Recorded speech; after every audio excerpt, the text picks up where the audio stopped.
people and decisions, but then they second guess themselves and regret it? Yeah, that gut feeling is our internal compass. And the dream dude and dudette, Nicole and Michael Sebastian, are here with advice on how to trust yourself. Let's talk about gut feeling. Why should we trust our gut feelings? Intuition is really listening to that internal compass each time we have to make a decision in our life. Let me give you an example. Say we meet someone for the first time, and maybe it's a potential relationship, and they look good, they walk good, they talk good, and all of our friends give us advice. Oh, they're the best thing since sliced bread. Oh my God, are you lucky? But it doesn't feel right. We get that, maybe that knot right here when we think about a relationship. So we hesitate, we put it off, and 30 days down the way, a couple months down the way, sure enough, we find out they are not what they appear to be. And we trusted ourselves, hence trust yourself.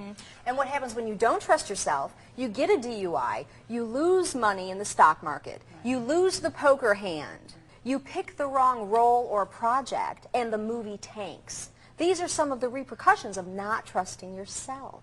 Who does it more, men or women? It's, Oh, that's a different... women like to think they do it more.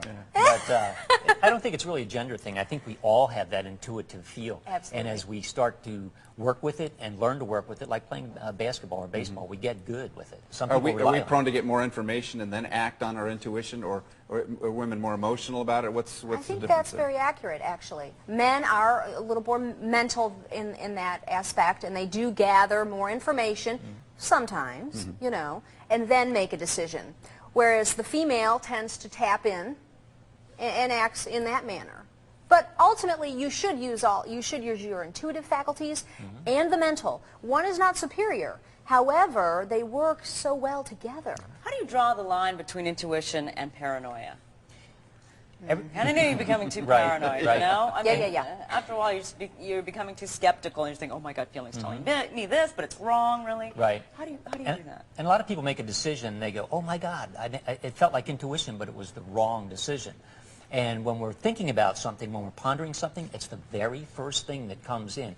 It's really not a thought, and that's why we miss it. So we're thinking about, should I make a career move to New York? And the second we start to think about it, we get a feeling. And it's either a serene feeling comes in right here, or maybe in the heart area, and that's our intuition.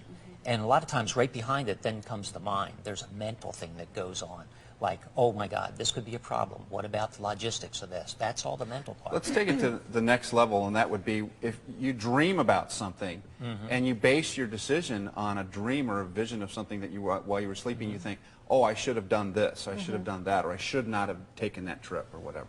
Well, let me give you a good example. Let's say you dream, because the symbolism is a bit tricky sometimes, and you wonder, is this a rational thing or irrational? What's going on here?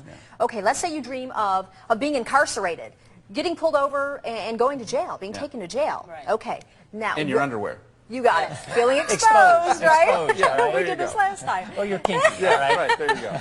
So, what you ask yourself, this is key, this is so key, what's going on in my life right now? Am I acting in a manner that would promote my incarceration? I.e., am I a drug runner? Am I driving often under the influence?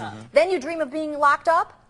It's probably a warning dream. However, let's say you're just a good little and you don't do any of those illegal things, and you dream of being in jail. It probably is representative of being imprisoned within a relationship or a career. Feeling imprisoned and you need to bust it loose type of thing. So there's no real irrational dreams. Right. All dreams have What if you were dreaming numbers, and you say, okay, these numbers, I'm going to play Super Lotto, and I'm going to win like $10 gazillion. Should you go with those numbers? You know, I mean, numbers all of a sudden pop into your head. Not that I had a dream. The consequences are you're going to lose the buck that you put in. If, Yeah. Numbers and money all often mean change and not lotto numbers per se. Right. Yeah, and there's one thing I do want to get into the mix here before we cut out, and that would be that when working with intuition and things of this nature, it's a fine art.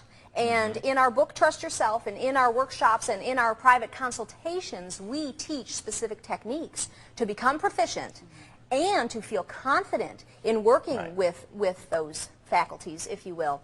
And a good technique. And dreams come in on a certain frequency, and so does intuition.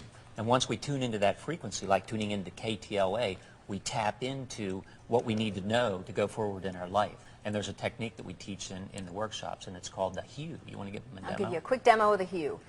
Hue. That sets up a frequency so we can get the answer and clear out the mental It chatter. does, because you know what blocks the channel? Fear blocks the channel, ego, anxiety. So when you hue, you clear all that out, and you're open and receptive to the messages coming in. And some of us do that with prayer, and it's a You've meditative got it. Exactly. Absolutely. Exactly. We try the to same connect thing. that way as Absolutely. well. Exactly. Thank you so Thank much. you All right, so you much. can meet these two, the dudes, Nicole and Michael, at a Dream Workshop. She just mentioned it this Saturday at the Holiday Inn on Highland Avenue, just around the corner. Of course, thedreamdudes.com, or you can check KTLA.com for more information. Thanks so much for being Thank here. you so much. Good to see you Thank again. Good to see you. We're back in just a moment. Right back. You must trust yourself. Your inner voice. And you know what I'd like to tell your audience? If you go to our website, Oh, it's a great picture. The sky is